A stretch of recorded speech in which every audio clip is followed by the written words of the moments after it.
Welcome to Heroes and Droids, your guide to movies and TV shows about superheroes, sci-fi, Disney, and action. From Marvel to DC, from Star Wars to Star Trek, from James Bond to the Fast and the Furious. We will review theatrical films and streaming delights you care about most. This week we're reviewing Moon Knight, episodes 3 and 4, streaming now on Disney+.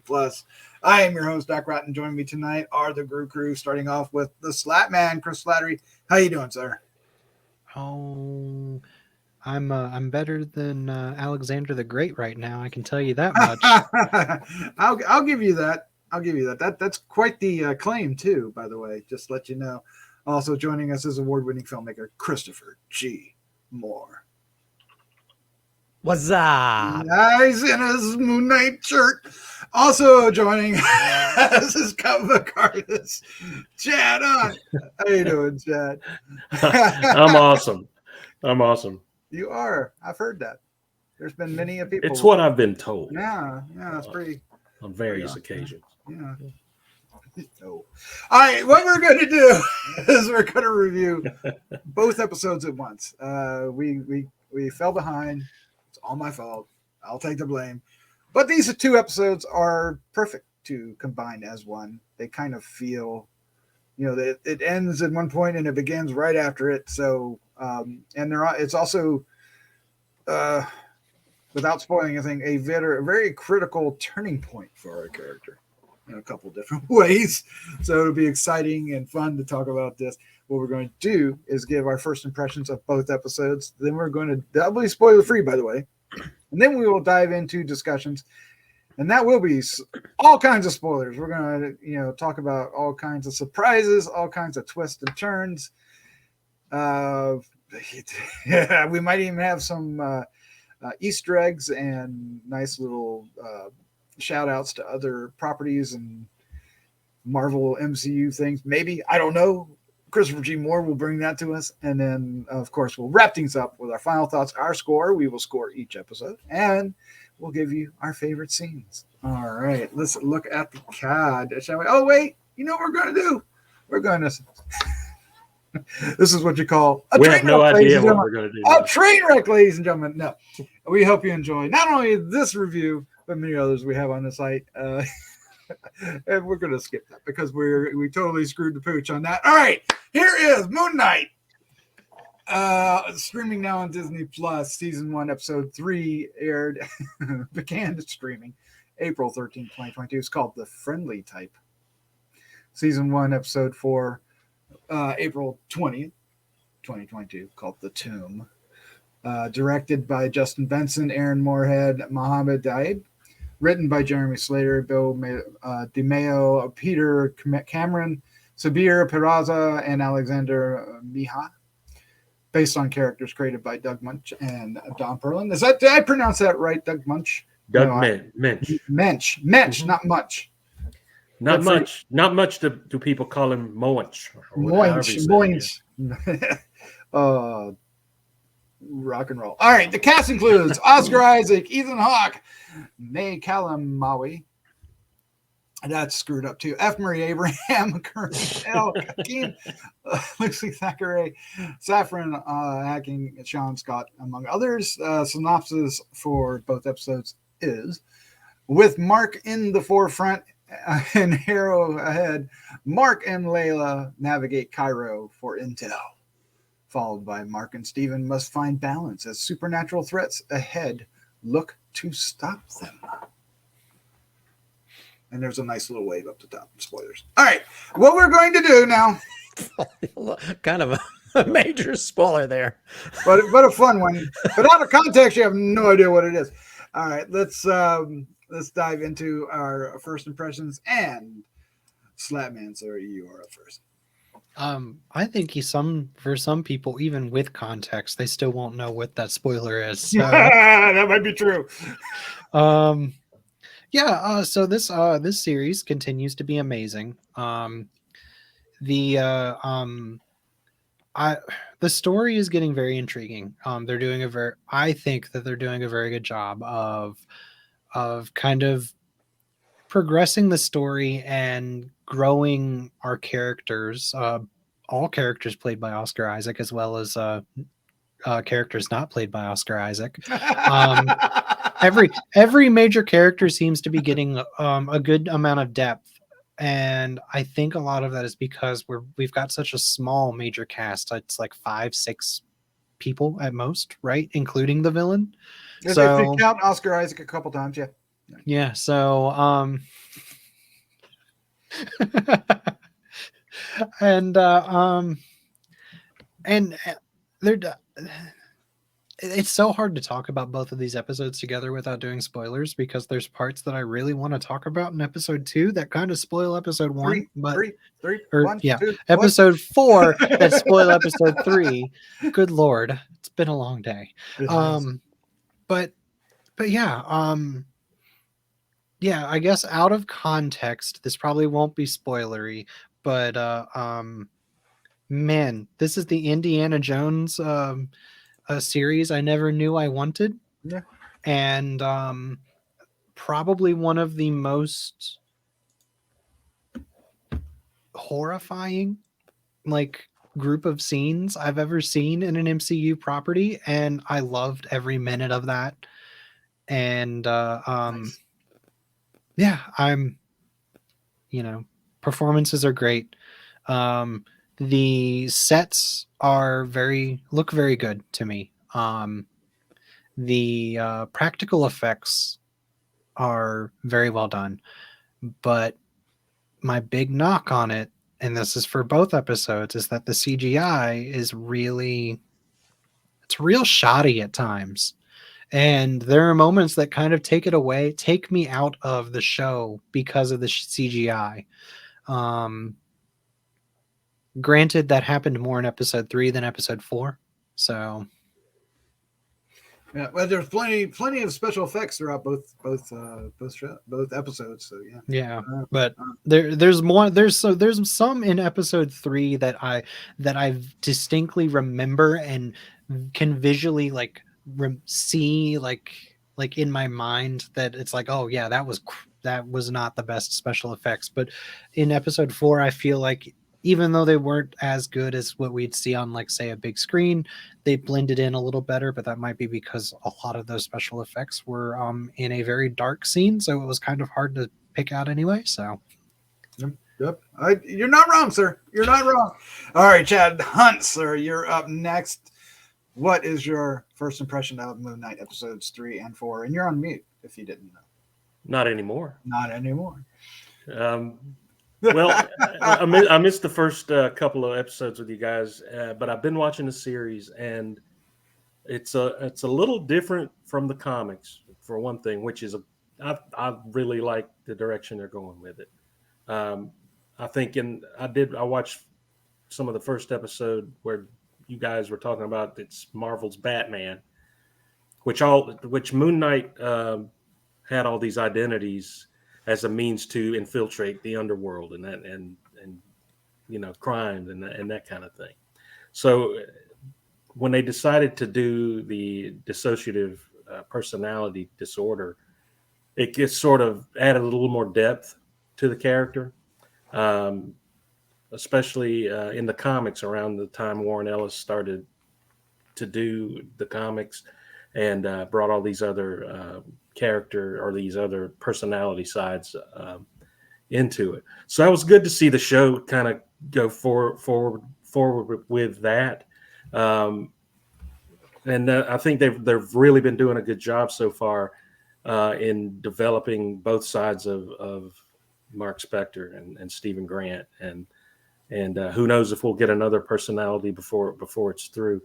But yeah, it's they really took this in a pretty cool direction. Like Chris said, it's like the Indiana Jones, we never thought we wanted, mixed with a little bit of the Stephen Sommers Mummy movies. A little bit of that, yeah. A little bit of that, and so it's sort of trying to make it a high adventure type of show with a superhero thrown in the mix, and the gods. It was cool to see the gods starting to get introduced into the series, and so other than Khonshu, yeah, and we're starting to get some of the supernatural side of Marvel in that, and which we know that in the comics, the Darkhold book, the Darkhold that the Scarlet Witch was reading at the end of No Way Home and the Doctor Strange trailers and stuff like that, has a big thing to do with the Midnight Suns and Werewolf by Night and Ghost Rider and all those. So could they be jockeying toward this sort of a supernatural Avengers, maybe? Oh, yeah. I hope so. I hope so, but they're really doing a great job on this show, and I'm really, really digging Oscar Isaac as Moon Knight, and he's really doing a great job as far as I'm concerned. The sets, the locations, and everything like that just sort of elevated a little bit above the normal TV show type thing, I guess, and that we've been used to. So I really like it so far. I haven't not liked an episode yet. There's ones I like better than others. So we'll see where it goes. But yeah, I'm really, really digging it so far. Really digging it, sir. Really, really digging it. Just like, well, no, we won't go there. All right, Christopher G. Moore, sir.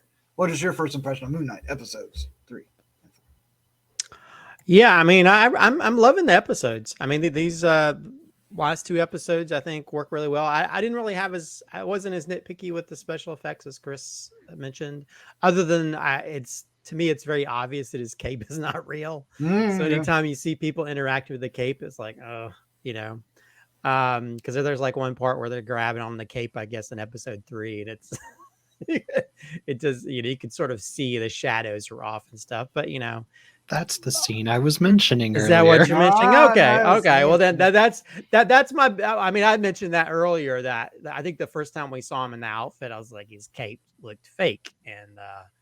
And that's something the MCU, they've kind of been doing, that they've done that in the DC universe as well, where like Superman's cape is fake because it's easier for them to manipulate what the cape does. But I kind of wish we just had more practical capes. Well, it's hard to do that when it's a moon shape, but anyway, yeah. Well, with that. But I will say, episode 3, there's a moment that feels like pure superhero moment.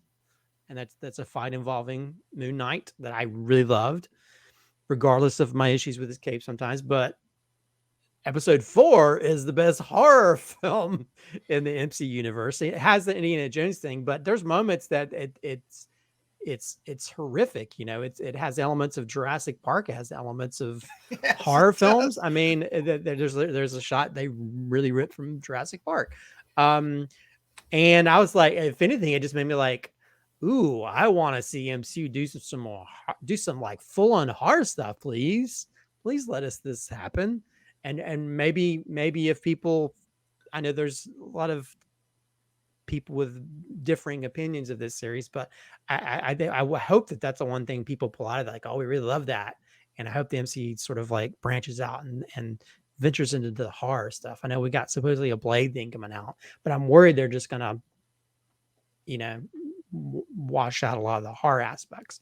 But yeah, I really loved it, and I mean, I guess it's kind of hard to judge the two, because episode 4 has a sort of a really world changing thing that happens that I heard about in places. I heard about because some people got to see all 4 episodes ahead of time, and so people were saying even the female actress who plays Layla, she mentioned that's her favorite episode because of just the things that happen in it, and you can sort of see why.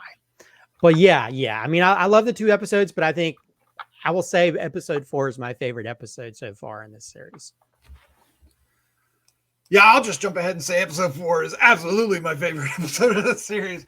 I really enjoyed these 2 episodes. They do make a whole, which I really like. They start off, in Egypt and well, they end somewhere else, but we'll get there.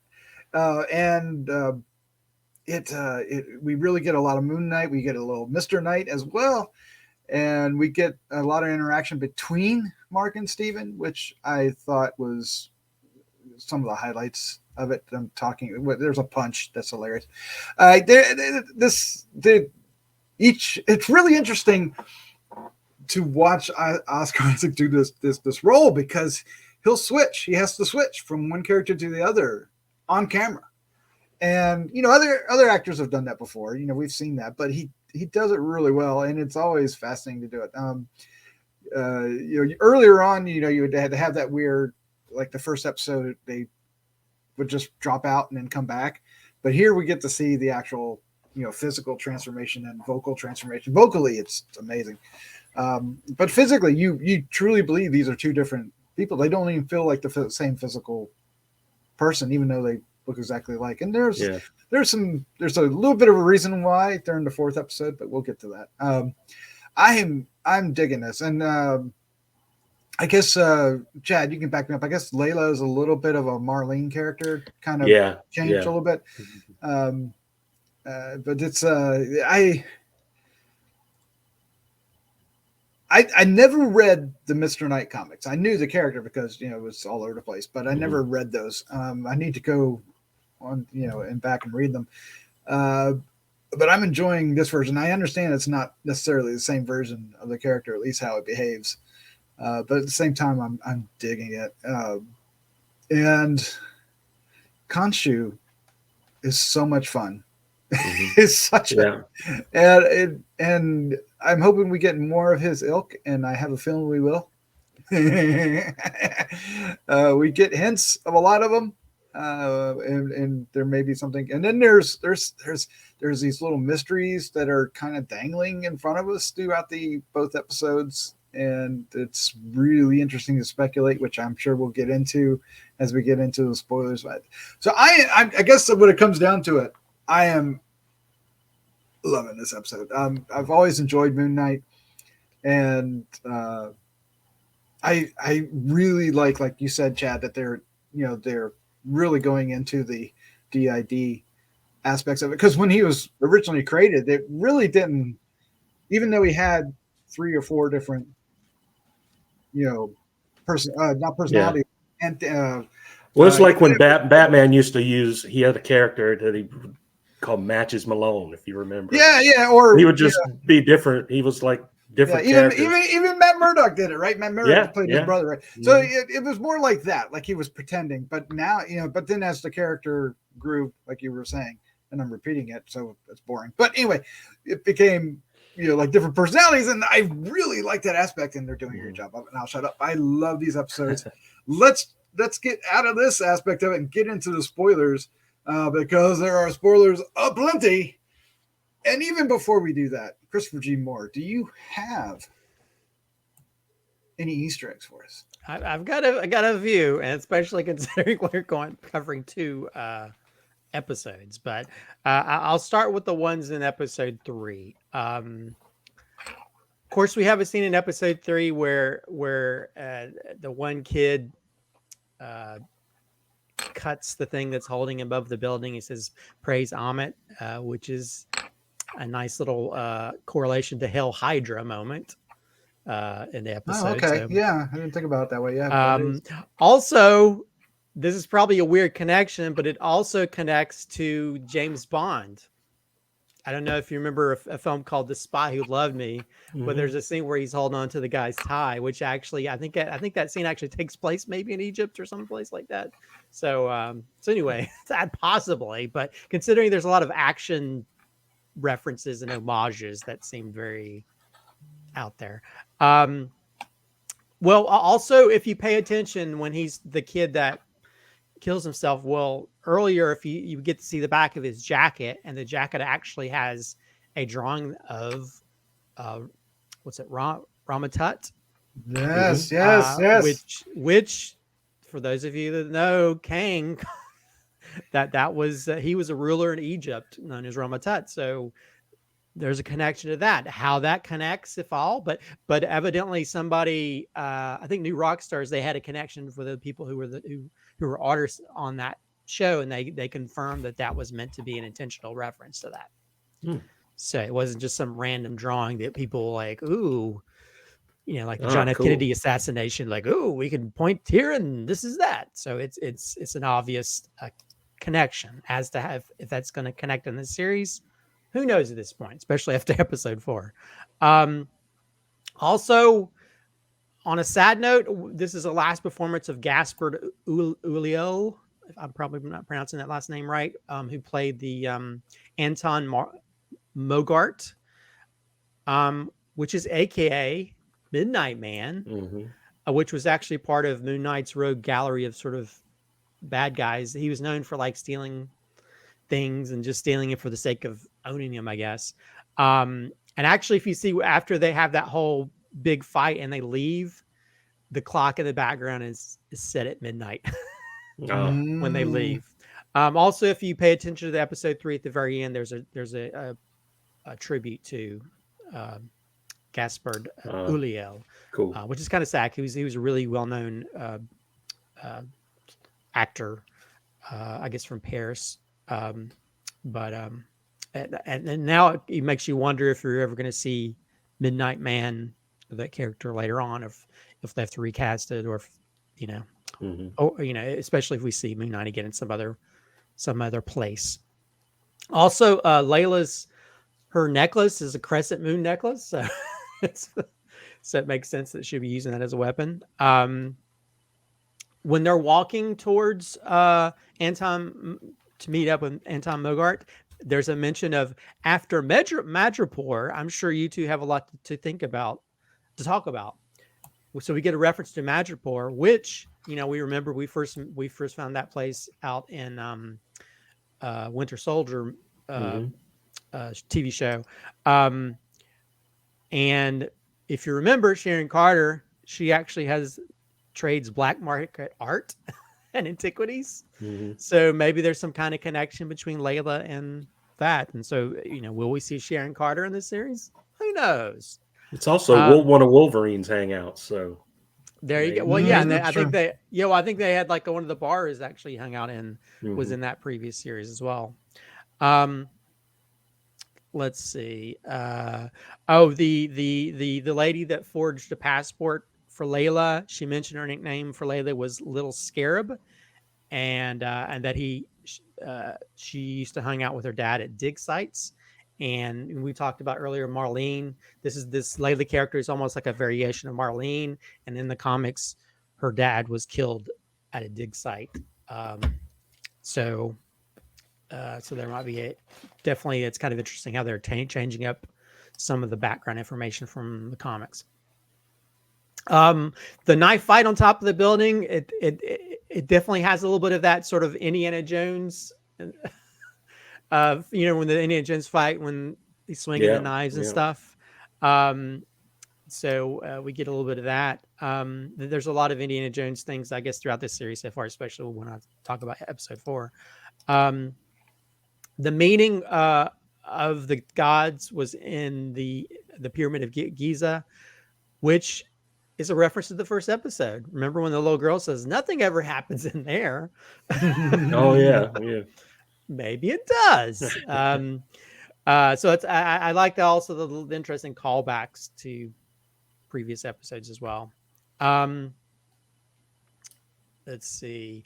The statues in the Pyramid of Giza, there are a few of the statues that are similar to the Panther goddess from Black Panther. And if you think about it, Black Panther, the magic around that, Black Panther goddess is purple, just like the Amat magic, and also Agatha as well. So it's interesting how different forms of that purple magic can be used for good or bad. The forger's name is Ligaro, and I don't know if this is going to reference to that, but it could be a reference to possibly Dynaman, who fought villains in Egypt. But maybe that's a huge connect. But some people thought that possibility might be a connect. You never know in the Marvel universe, or maybe it's just an Easter egg. But anyway, there's a few of the ones that I saw for episode 3. Episode 4. Actually, if you've been paying attention to all the episodes so far, if you pay attention to the end credits, when it says the written by part, the moon is changing different faces, where it's becoming more and more full as it moves along. So actually, as I guess more, the guy becomes more and more, I guess, Moon Knight to some degree. When Layla pulls out the flare, it's very reminiscent of Alan Grant from Jurassic Park when he's trying to wave off the T-Rex. So we get a nice little sort of reference to another Steven Spielberg property. Also, when Steven accidentally punches himself in the face because Marc is punching him, it's almost like an exact replica of what happens in Fight Club. Oh no! Oh, yeah. When the guy punches himself in the jaw, punches basically in the same place too. Which people have always said this is sort of, it feels like it's inspired by that. Ethan Hawke. Actually, the first episode there was a Shakespeare reference to something wicked, I think that Steven says, and then there was another episode where there was a sign on a bus that said Verona, and in this episode, Ethan Hawke says the rest is silence, which is a Shakespeare reference to the last final words spoken by Hamlet. So, which is interesting. Of course, we have this interesting switch to seeing this 4:3 TV version of a show called Tomb Raider, or a movie called Tomb Raider, this whole series has definitely had feels like it's paid tribute to Indiana Jones and the Mummy and a lot of these type, or even like the really cheap. This like feels Quartermain, I like Quartermain, which I hated those films so bad. But any of those type of shows, and this is definitely the low budget version of it. But they even use there's a little bit of there's little references in that episode that feel very like the Lost Ark film, at the very beginning. When they got the guy who plays Doc Ock, they come across a dead body. There's even a little bit of Alfred Molina, and then there's even like a little musical sting that's similar to the Indiana Jones theme. Also, that instead of we got a moon god, we got an Aztec moon deity, and which actually has 3 different heads. It's, the same as like 3 different personalities of Moon Knight. Let's see. Of course, the big twist that feels very almost like, what was a TV series where you find out we're inside the snow globe? No. Saint Elsewhere, was it? Saint Elsewhere, it feels like that big twist type thing you'd see like in some series where they're trying to do something crazy because they're going out with a bang. Well, now we show up in the institution, but you got to pay attention to everything in there because there's references to so many different things, and I'll try to get through all of them. The guy who's doing the bingo, that's Crowley. That's Crowley. He's the guy that was. Oh, wow. Yeah, he's the statue guy, and he's holding a hat that he's pulling the numbers out of in the same way that people would give him money and would put it in his hat. Let's see. 2 of the orderlies are Fitzgerald and Kennedy.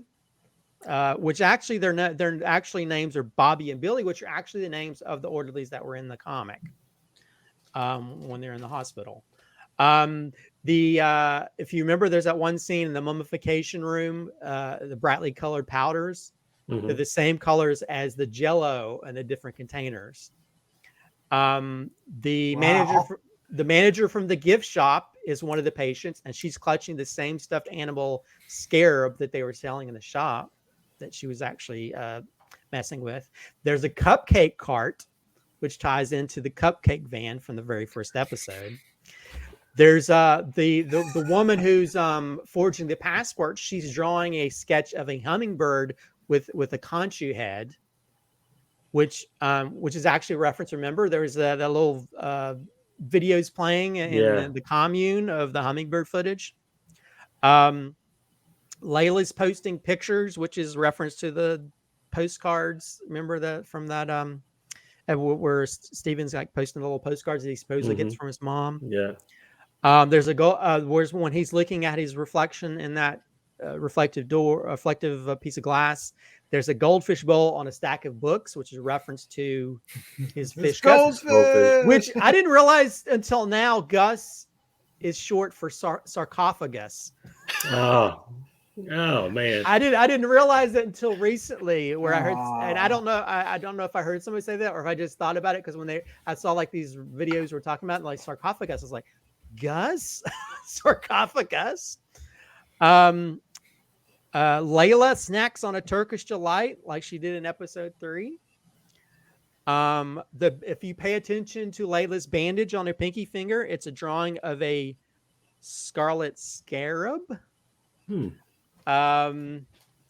There's a guy in the background when she's talking to Steven, who's in the wheelchair. There's a guy that's messing with the garden, and that's sort of like the gardens in the commune. When he falls from his wheelchair, his foot is connected by something just like it's connected when he jumps out of his bed. He holds on to and drops a Moon Knight action figure, but if you pay attention, it's not an actual Moon Knight action figure. It's a painted figure of Skeletor. Is it really? Look, it's a painted. Yeah, well, at least that's they had someone to compare the two, and it does look similar. Oh wow! So he painted it. The painting in Harrow's version of the Doctor, there's a painting in his office at the same location in the Alps from episode 1. Oh. If you look in the background, there's the vases with heads on them that are same as the ones that store organs in the mummification room, and one of those heads is a hippo head. And speaking of hippo heads, we get this reveal at the very end of the Egyptian deity Tauret, who is the deity of childbirth and fertility. If you remember in the very first episode, his manager at the gift shop had him grab this box of little Taurets, little hippos. Little hippos, yeah. And actually, if you pay attention, the end credit sequences have always showed the little figures, because we had like the Khonshu was turned into a stone figure or whatever. One of those figures is Tauret. So, is this a place where they go when they're trapped in that? Who knows? Let's see. And of course, we get inside a sarcophagus and how they pull organs out. We get that reference in the very first episode when he's talking to the girl. And of course, we have that sort of happen in a really bloody way in this episode. We sure do. There's a part where Layla's trying to walk around the edge of this huge chasm, and a hand comes through. That's actually straight from the comics when Moon Knight's trying to escape the institution. And of course, throughout this whole episode, we've got a lot of references that feel kind of references to Indiana Jones. I mean, the part where she goes into that little chasm, that's very reminiscent of Last Crusade. They mention like trying to find some hidden part is like Last Crusade. There's a lot of references to Last Crusade in this specific. Even the part where they come to that huge part where there's like a huge like cliffs, and there's like just a little bit part where they can go through.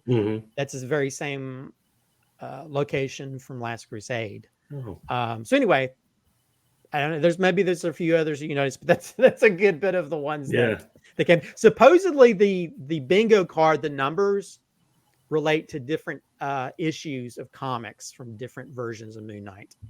But I didn't. I figured that was just too much. I think if you go on the Nerdist site, their YouTube video, they have a break. Supposedly, what they think are, which ties into different comics. If that's true or not, or it's random, who knows? But anyway, there's a few things I found. That's quite a few. Yeah, it's going to be hard not just to jump to the end of the episode 4, but let's try.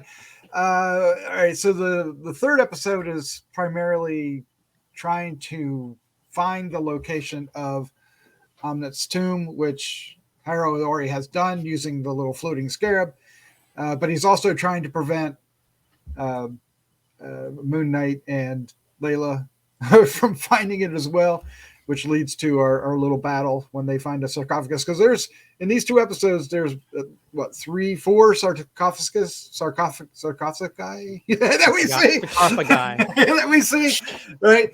Because we got the Saffron, right? And then we get the Alexander, and then we get 2 in the asylum, right? Or whatever that is. One of which Stephen Grant's in. The other one, we don't know what's in it. And we have to discuss that. toward the end of this episode.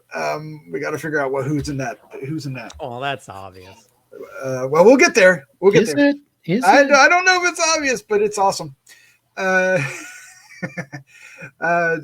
One thing that we do, okay, so what I was hinting at with that is during the fight in episode 3 on the rooftop, Marc is in control and they are communicating through the mirror back and forth, Marc and Steven, and Steven's trying to convince him not to hurt anybody, right? And when he's getting ready to really get into one guy, he shifts and then wakes up in the cab, but he doesn't shift to Steven. He shifts to somebody else.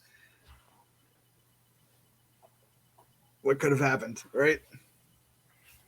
Well, I mean, in certain depictions of Moon Knight, there's more than just Marc and Steven. There's a lot. One of my favorites is actually in Ultimate Comics, where one of them is a murderous little 9-year-old girl. Yeah. Ooh, yeah. Because he's like, I didn't do that. But Jake Lockley is one. Jake Lockley. Yeah. I have a feeling. I'm going to predict now that Jake Lockley will be the last one we get at the very end of it. A cab will show up to whisk away Layla, and it'll be Jake Lockley. Well, some people think that when he's wearing the baseball cap, that he's Jake Lockley in that moment. And some people have also said that Jake Lockley has the ability to mimic Steven with his accent. So maybe there's parts where we've actually seen, because I think some people had pointed out, like when he meets up with Layla, he has almost like an element of Brooklyn accent or something in there that's a little bit different. I don't know if that's just people nitpicking, but I mean, I don't know. There's a possibility. Yeah. So to this it's in my head. So I got to talk about the sarcophagus that we don't get to open. Is that another personality or is it Khonshu? Thoughts? What do you think, Chad? I don't know yet. I don't know. That's a hard one for me to figure out. There's just so much wild stuff going on here that I can't figure out. Can't keep up? I can't really figure what kind of curveball they're going to throw us next, and so I can't even warrant a guess on it. What about you, Slattman? Who do you think's in that standing up sarcophagus shaking around in the room? I think considering that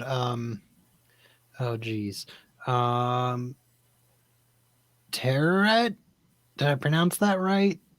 Do you think she's in there? The hippo? No, but considering that she is the one, she's walking around. Oh, okay, gotcha. Free form. That it's not Khonshu in the sarcophagus. It's probably the other Jake Lockley or another personality that they might be pulling. Jake Lockley is the most likely to be the one that they pull into the show. The other thing to consider though is, where does this take place? Does this take place inside of Marc/Steven's head? Or does the first 3 episodes take place in Marc and Steven's head? It's so weird because it's hard to realize. It's hard to. Yeah. I mean, they play it. They play it pretty safe, right? Because it could be either way. Anyway, go ahead. Sorry. So certain depictions and certain runs of Moon Knight, they've had like an area where the different personalities can talk to one another. That's different from the reality that is, whatever Earth you're on in that comic. Sometimes it's like a flower garden. Sometimes it's like a random building or whatever, but it's like usually pretty consistent throughout the run where you flip to another panel and it's like the different personalities talking, and then you flip back to Moon Knight and it's like, okay, yeah, no, Marc, take over. Boom, boom, boom, boom, when they're kind of depict like when they're talking with one another about what they should do and who should take over the body, and I wonder if the asylum is that their safe place? Is that the is the MCU's version of that mind safe place? The other option is that this is Ethan Hawke's character's punishment to Marc and banished his mind somewhere else. Interesting. Before we move on to that, Christopher G. Moore, you said it was obvious. You said it was obvious he's in it. Who's in it? I think it's Jake Lockley. Okay. I mean, I just think it's, we got to see that. I mean, I think there's definitely got to be 3 personalities there, at least. But I think the 3 personalities we're going to see, because that's in the end credits. His head split 3 ways, and so, yep. And I think with it being the more violent personality, of course, it's going to be the blood red moon, sarcophagus. I mean, I guess in some ways it could be a possibility of Khonshu, maybe when you're first put into like a statue, whatever, you're trapped in a sarcophagus. That would make sense, yeah. But I think some people have pointed out maybe this is almost like the death realm in Black Panther. That this could be sort of some limbo area. And some people said also it could be a realm where, because they talked about like the Amit couldn't judge him because he was chaos, but mainly because he had all these different personalities inside of him. Well, in this one, if he can split up his different identities, they can be judged individually in this realm. So I don't know. I mean, I think the interest, for me personally, if this is the real world in the institution, I don't want this. I don't want, because to me that's like finding out that it's like a Dallas thing where you find out that he wasn't dead all along, or just like it's just those random things like you get kind of mad because that's not the really. It just, I mean, granted, some people said that it was that a lot of the adventures just seemed like they were too inspired by other things. But I think we're just also, it's more the filmmakers probably. Yeah, it probably is. I would imagine it is, yeah. But I think in the comics, there was a point where Mark Spector actually developed a film based on his adventures in the comics. So you do have that sort of weird aspects. But yeah, I don't know. I think it's Jake Lockley. I think, but I think we're in the realm, and this is the cool thing about translating things from the comics. You can take all these different things and you can change it up. And because I think if you make it literally, people are always going to compare that no matter what you do. And I think doing something different, that's what you should do when you translate it. You shouldn't make it A for B for C of what happens. You translate it visually into something and take it maybe directions you couldn't. Because I think if you made it like that, Layla's character would be just more the woman in distress type character, as opposed to the, awesome character we have in Layla, who, by the way, we mentioned earlier that she had the little thing on her finger of Scarlet Scarab.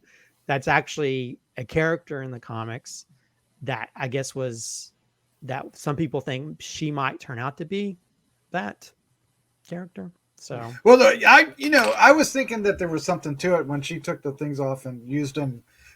Used them kind of like maybe it's in her lineage, because I think her name actually is the similar name to the guy who was Scarlet Scarab. Oh, I didn't realize that. So some people think that they might have gender swapped it or did a gender swap version of that, which I think would be cool if there's some kind of revelation involving her. But yeah, I don't know. I think that's the cool thing, because like I think like most people when that hippo lady showed up, I was like, what?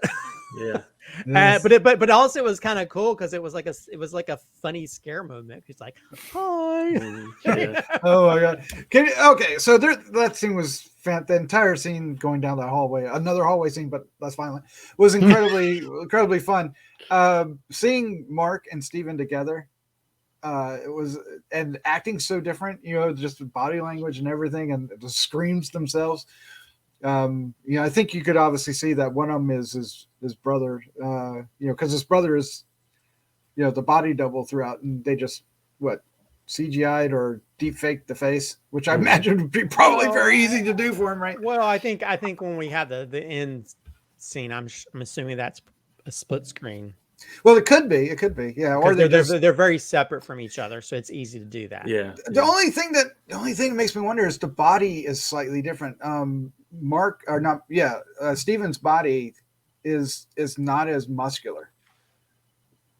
And I'm wondering if that's his brother, but it doesn't matter. It doesn't matter. Whatever they did, it's awesome. Well, his brother is a little bit more heftier. Oh, is he heftier? Okay. Yeah, he's not as skinny as. There you go. There you go. So maybe he was Marc then. I don't know who's in the sarcophagus. I think it's Jake as well. Yeah, or it might be somebody else. But let's talk about Layla, because you mentioned Layla, but let's just talk about how much of a badass she is, because she really owns these 2 episodes. A lot of it, not the entire episodes, but she's the driving force in these 2 episodes, from finding the midnight guy, midnight man, to finding the sarcophaguses and stuff, or finding the location.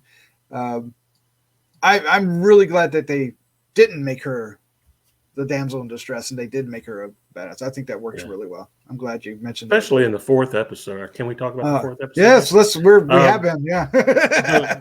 the minute you think Moon Knight's going to come and save her from the mummy and everything, she saves herself. Which that was a very cool fight scene, very cool, scary moment. It was okay. In that. All right, I've been waiting to ask you this, Chad, because I know you love 70s horror comics like I do. And in the 70s, we got The Living Mummy. Yes. And I was like, oh man, are we going to get The Living Mummy in this? Hey, wasn't he part of one of the Legion of Monsters at one point? He was. He's still hanging around out there somewhere. We might get him. But that reminded me of that too. I was going, is that him? Is that him? No.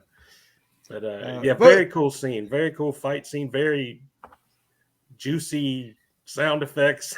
Oh, they were for a Disney movie. I was realizing that the sound effects were when she's hiding and he's up there, and all you don't really see anything, but you get the idea, and they oh my god. Well, also so well those people that are mummified, their tongues were cut, and so all you hear was this kind of clicking sound made with his mouth. Yeah. And it kind of reminded me I don't know if I'm sure you haven't played this game, Doc, but there's a game called Last of Us. Where you hear that they call it the clickers, and they make that clicking sound, and that kind of reminded me of that a lot, or either the little girl from Hereditary. But I think that it was very, it added to the creepiness, because it wasn't just some weirdo slinking around in the dark. It was like you hear that coming towards you. It's like, oh gosh. It takes it back to, you don't see what's happening, but what you hear is what makes it even worse. Well, true. Well, that and I'm telling episode 4. I mean, I liked episode 3. I think there's an action scene in episode 3 where he's fighting. It's amazing. It made me like my jaw drop. But in this one, my jaw dropped because of the horror aspect of it. Because it's just like, I mean, it's funny how they tried to erase blood in other properties, but there's blood throughout. Yeah. And meaty bits. Meaty bits. The meaty bits. Yeah. And it's like, there's a part where there's like an arm that has like snake skin sewed into it and stuff. I mean, it's very grotesque. And even though they didn't really show a lot of it, they imply that this guy is alive and ripping his organs out.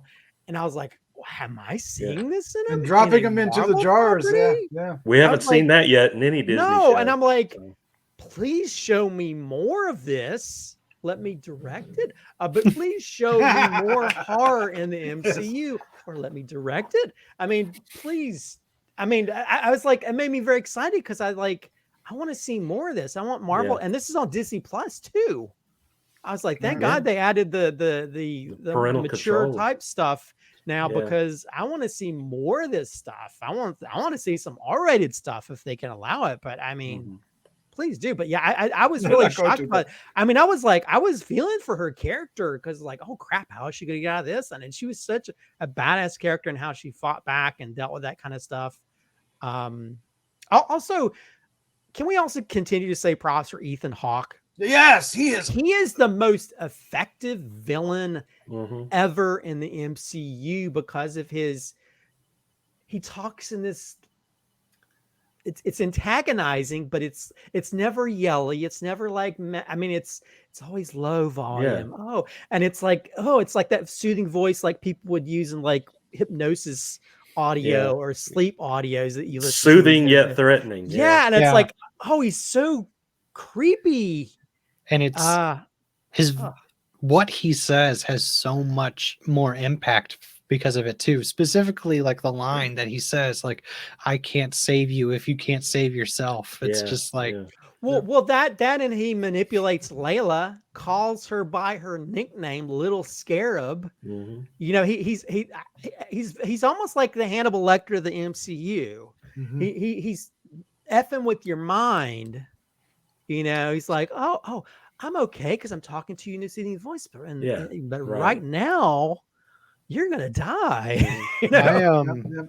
I really hope that they don't kill him and he just gets banished so they can bring him back. They do need to bring him back, but even when he's facing the gods, because we haven't talked about that, we get to go into the temple of the gods or whatever, and there's 4 or 5 of them.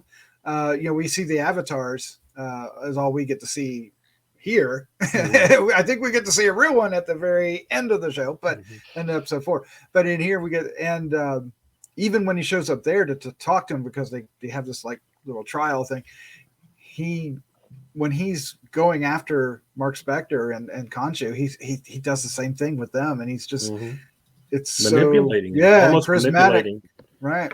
Yeah. Well, have you seen the meme where it's like, you know, it's like, what do you have to say about Khonshu, or what do you have to say Khonshu? And he's like, I'm not going to cause any harm. Okay, he's okay. You know, it's almost like he just said everything was good. They totally believed him without any kind of evidence whatsoever. Yeah. And then when he talks to the statue of Khonshu, it's like, man, this guy. You can tell Khonshu really screwed him over at one point. But it's just so obvious that he did, and I'd like to know that story too. I think I'll reveal that. Also, I think also a bit one of the reasons episode 4 stands out to me is because of the change in dynamics, the change in information, to where Layla, she gets this information and then she confronts him with it, and she's got tears coming from her eyes. She says it, trying to stay. I mean, there's some really powerful scenes in this episode as well, even though we do have humorous scenes like the kissing scene and stuff like that. But the punch. Well, she triggers the change. That's the first time somebody that somebody was able to do that. She triggered it. Yeah. When she went up to Steven and screamed Mark's name. When you talk, one last thing before we wrap things up, you were talking about Harrow. You're always talking softly. He does raise his voice once in episode 4, and he screams something that I wanted to ask you about, because it seems to kind of imply something. And he screams, "Wake up!" to Layla as she's walking away. Now, that could be taken as he's just trying to get her to, desperately trying to get her to, understand what he's saying, or is there something else going on?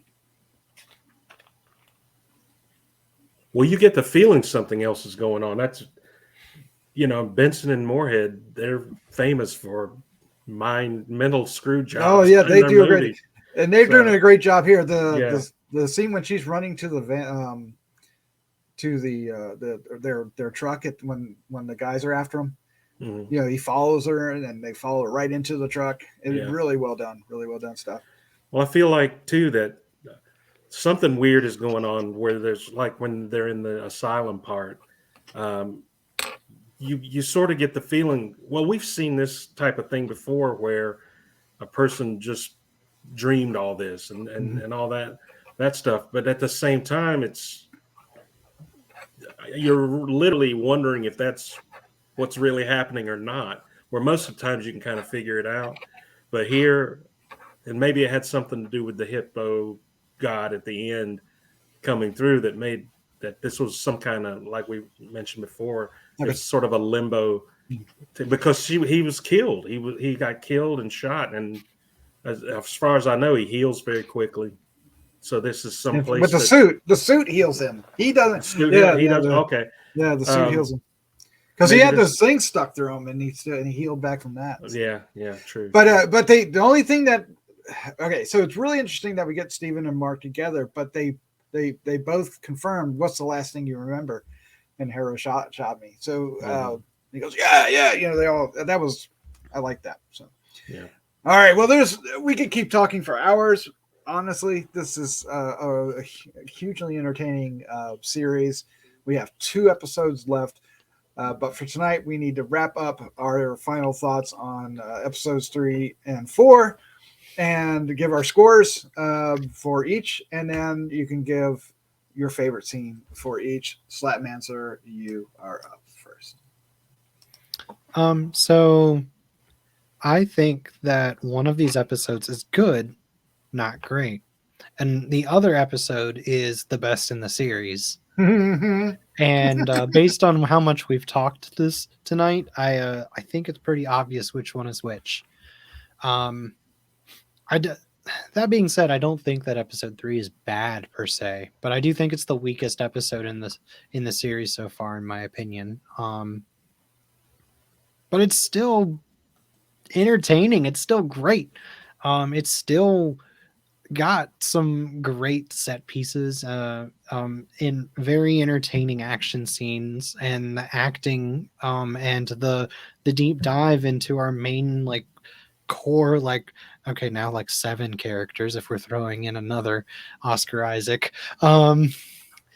These main core characters are so strong and so well done. And I just it doesn't feel like a very small in scope story because it's gone literally thousands of miles away from point A to point B to get to where we are. But it feels very small in scope because we're only dealing with a very few couple of characters, I feel like. And it's not like, the world isn't gonna be destroyed or whatever. It's just this maniac wants to raise a god. That's not good, but we can stop him. Maybe. Nope. and I really like that. It's a very good introduction of Moon Knight to the MCU.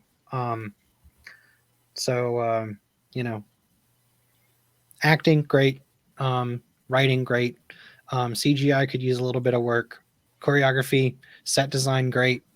It's all going in the right direction, and I can't wait for the last couple episodes. I'm going to give episode 3 a 3.75, and I'm going to give episode 4 a 4.5. Okay, I like that. And my favorite scene is the scene where Layla is stuck near down with the creepy clicker, and she's having to sneak around the table as he's dissecting organs out of the poor dude that was just I guess grabbed out of nowhere and dragged all the way to this tomb. And I don't know, that part doesn't really make a whole lot of sense, but you just roll with it because it's cool. Well, he's been there before, and all the vials are on the floor. So I'm talking about the dude that they weren't they just shooting down the hall because then they hear him at first. I don't know, but I thought that was Harrow's people fighting off. Isn't this the one that we saw when they first found the tomb? This guy? No, I don't remember. Okay, I thought we saw him before with Harrow when they found the tomb. Oh yeah, it's actually it's one of them. It's either Fitzgerald and so it's one of the guys that's on that was in Irish. Heroes. Yeah, he's one of the orderlies in the second half. But he's the Irish speaking guy. Yeah, I did not recognize him from the other episodes. My bad. Either way, okay, that makes a lot more sense now. But that's still my favorite scene. That scene was very tense, very well done, very well shot, and very reminiscent of the kitchen scene from Jurassic Park. Another Jurassic Park reference. That. Nice, yes, awesome. All right, Chad Hunter, your final thoughts, your score, your favorite scene? Final thoughts are: this series is progressing really well, and it's really got me interested in how they're going to wrap everything up in the next 2 episodes. It's just I love the tone of it. I love the whole adventure side of it and the supernatural side that we're starting to get into. Love it, love it, love it. And I'm really, really looking forward to the next 2 episodes and how it's going to end. That's my big thing. The third episode I thought was necessary to, but it wasn't my favorite episode of the series as well. I did enjoy the courtroom scene with the gods. Yes, yeah. That was really, really good and well done, well acted too. So I really enjoyed that.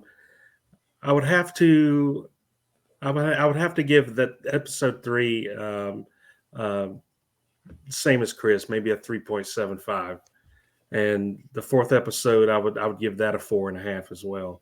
Oh, It's nice. just the 4th episode just opened everything up a little more. We got to see those horror aspects and everything. I was really scared for Layla in a couple of those scenes, what was gonna happen to her. So Yeah, when she got pulled into the dark, I didn't know. Yeah, I thought that was going to be it. I thought that was going to be it. Yeah, where you didn't know what was going to happen. My favorite scene was the asylum scene, because that's when it kind of just turned everything on its head and made you go, "Has this all been real? Has it all been what's going on here?" Just another weird turn in this series that I loved, and just another weird thing that happened that just makes this series so interesting. It's keeping you wanting to know what's going to happen next, and that's exactly what it did. yeah, it goes full Lost almost. Yeah. Perfect. All right, Christopher G. Moore, sir. Your final thoughts, your score, favorite scene for these 2 episodes. Yeah, I mean, I loved both of the episodes. I probably liked episode 3 more than you 2 guys did. I think, it's definitely not one of my favorite episodes, but I think the action scene is one of the better ones of the first 2, more than the first 2. And I think the scene with the rotating sky is one of the most gorgeous things I've seen in the MCU. Yeah. It's so crazy, ridiculous, beautiful. Yeah. And I love that this is a TV show. That feels like something you'd create for a movie, but not for a TV show. And to have that in this TV show, have a lot of stuff in this TV show that I visually, it doesn't even fit within the normal formula of the MCU movies. So I love that aspect. I love that TV has almost become a training ground for trying different things. And I think it's probably been the best thing for the Marvel Get to explore a little more. Yeah. Universes, because you can explore different stories.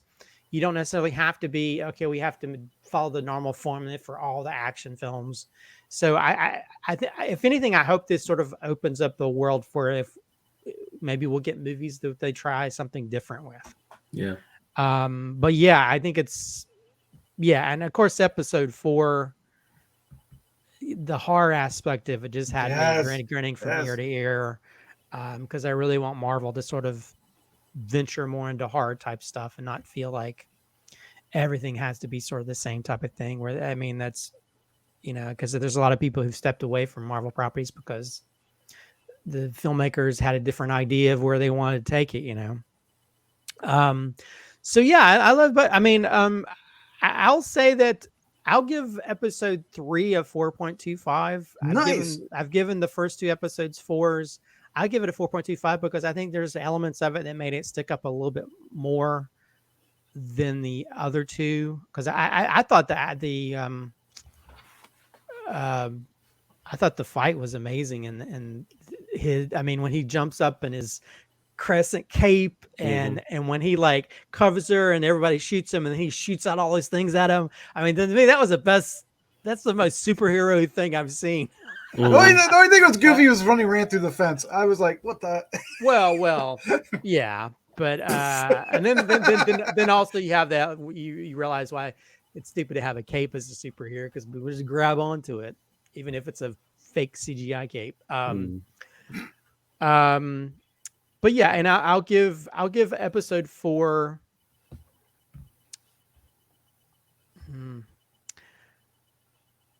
You know what? I'm gonna give it a 5. I don't know. I was like so astonished how dark and horror oriented they went, even though they didn't really show it, but it was still the implication. It's kind of like 7. An implication is the worse what you create in your mind than it is what you can show on the screen. Just him, and then just knowing that MCU property had him talking about meaty bits, a table of meaty bits. Because I was like, there's so much blood in this episode. I'm just like, this is the MCU? Or is this the dark universe? Even Steven gags a little bit like, yeah.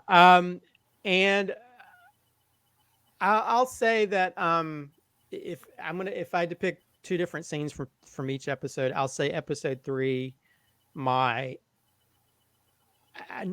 I would probably pick the action scene, but there's one scene that made me laugh because of the normal scenarios we see in action films. We expect a certain way it comes about, but there's a part where the guy's like, he's throwing his knife around and he starts to lick it, and that's when the guy punches him in mid-lick, and that laughed so hard because we see that in action films, and it's such a flourish when villains do that. But that's the moment when you just hit him in his face. He does it.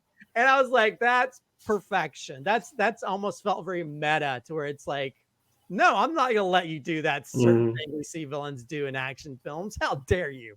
And I was like, yeah, that's my Marc Spector right there. he goes, are we gonna dance? Are we gonna fight? What are we doing? I laughed so hard. It still makes me laugh just thinking about it, because he had this huge crocodile Dundee knife. He's like, and then Chris kind of stole my thunder with that, but I'll pick the other horror scene, and that'll be when Layla is fighting the monster on that cliff. With the arm. Pulls the arm and then jams a sucker flare into his eye, and I was like, yeah, that's the horror I want right there. Jamming it, and it did feel very Stephen Summers Mummy, but I was getting a little Temple of Doom out of it too. And I will say, I mean, you talked about earlier when she gets pulled in that crack and then she comes back out, she gets good back. I was like, oh God, did we just kill Layla? I thought that was it. Yep. But yeah, I'll say that that's probably the 2 standout parts of the episodes. Yeah, I am absolutely loving this series. Even yes, I agree that episode 3 isn't necessarily the best one, but it's still a wonderful episode. I still love it. I love the 4 episodes. These 4 episodes are solid together. You know, they feel all, you know, like a whole. So I really, really enjoy that.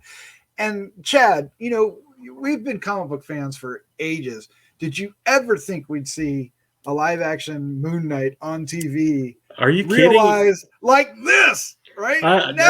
Never.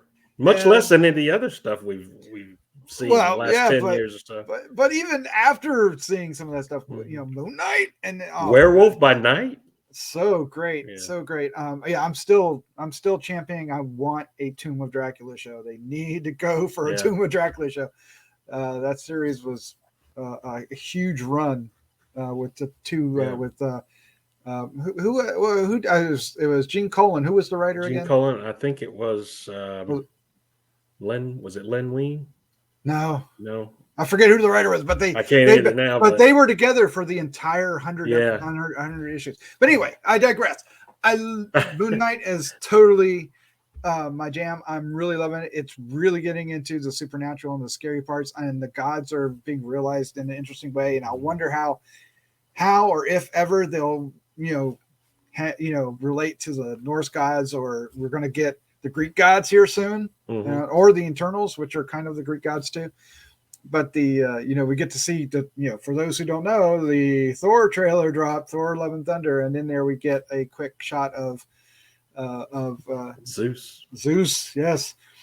And Mount Olympus, I guess that's what that was. But anyway, so I am digging it, and I really love how Khonshu is being realized. I Yeah. like it. I like his character. I like his he's shady, but yet he's actually on their side, even if he is shady, you know. And he says, "Okay, I'm going to do this, but you got to tell Mark Spector to come save me after they imprison me," you know. And he sacrifices himself basically so they can win. And that's not where that character was going, right? They were kind of making him out to be a little bit of a bastard, but so I'm really digging it and really enjoying it. And I can't wait for the next two episodes. It's going to be fun. I'm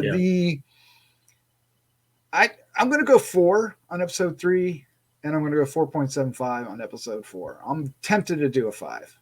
It really is wonderful. I was a little like shocked and taken back when they did the whole shift, and I was like, what? But the more that went on, the more I fell in love with it, and I just absolutely loved it. And my favorite scene is the actual final scene of episode 4 with the two of them running down the hallway, and the pose comes through the door and it scares them. Hi, and they scream, and oh my god, it was. Well, yeah, if you go back and watch that scene, like the one of them, he's just like the other guy, he's like knocking the towels. Steven's knocking the towels. Oh yeah. The other one's like kind of. The other one's like that, but it's just funny just watching Steven just like knocking everything in his wake, and he also screams like a girl. The way they both scream. Oh my god! I rewound that thing and watched it. I'm sure 10 times, and of course we watched it before the show, about 10 more. But I absolutely love it. That's my favorite scene. Oh my god, I love it. Good stuff. Good stuff. It is excellent stuff. Now we got to see where it goes from here. Although I've heard maybe the next episode we get a flashback to what happened. To Harrow? How? Well, no. What happened to Marc Spector? Marc Spector? How that whole scenario happened with his connection with the Khonshu. So, well, because and we've hinted toward it throughout the series with Layla's father, right? So, because he even says he tried to kill me too, right? Yeah. Didn't he say that? His partner. I don't know who his partner is. Do you know who his partner is, Chad? I don't know. I don't know who that guy is. Well, some people think it might be the Duchamp or whatever his name is. Frenchie? Oh, yeah. Because they did, his name did show up in his phone, so we've got to see that character at some point. I mean, well, Frenchie's got to come in a helicopter. He's got to be. Right? I mean, that'd be a weird change on him, because I think he's always been sort of a helpful character, hasn't he? Yeah. You remember they used to fly around the Crescent Moon helicopter? Yeah, Crescent Moon helicopter.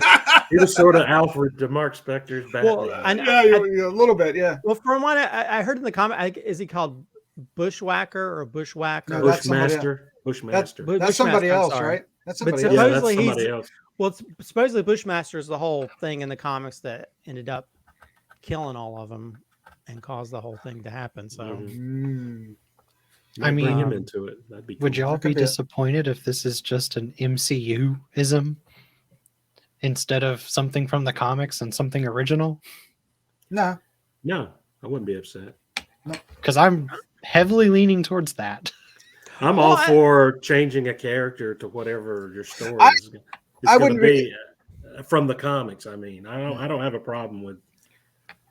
Yeah, I wouldn't be surprised if it was a third personality that his partner was, and it's not Jake Lockley. It's some badass, mean son of a bitch that we don't know at all. Oh, that's an interesting gotcha. Mephisto. What if it was another personality that pulled the trigger and not Mark, and that's why Mark can say I was there, but I didn't do it. Right. Yeah. That's exactly what I'm thinking. That's what some people think is it's going to happen. But we'll find out. Yeah. Would he be able to kill off that identity? Maybe that was the deal with Khonshu. Khonshu would kill off that personality and lock it away in return. Maybe. Can he trap that identity in Harrow? Yeah. Ooh. All right. What if they release that identity's just locked away in the sarcophagus, and they release it, and he kind of goes ape shit all over Harrow that could happen. And it's a very different Moon Knight going. If so, they got 2 episodes to do it. Yeah, Well, see, they that's the do. cool thing. We don't really know where it's going to go because they really could go anywhere. They don't have to follow the comics. They don't have to do anything. And so, sky's the limit. Yeah, they brought enough in that I am fully satisfied right now. At 4 episodes, they've brought so much of the lore and the characters with Mr. Knight and the This full moon. feels- Even this feels like a solid first run of like starting from like an issue 1 with new writers and stuff with like a soft reboot. Like, oh my god, we've gotten so many of those. Even Moon Knight, famously. I mean, even before it became a cliche, he was already doing that. Yeah. he had such a hard time getting his series going. He's never had a long running series. All right, well there you go. That's our review of Moon Knight episodes 3 and 4. I think we're going to end up having to do 5 and 6 the same way, given how next week it's going to run. But we'll see. We'll see how things go. Regardless, it's going to be a blast. Yes, it's going to be so much fun. Christopher, Slattman, Chad, thank you for joining me. This has been so much fun. Thank you. Thanks for having us. Yeah, it's always fun to talk about it after every episode drops. Oh my gosh, it sure is. Oh man, avoiding spoilers is so difficult.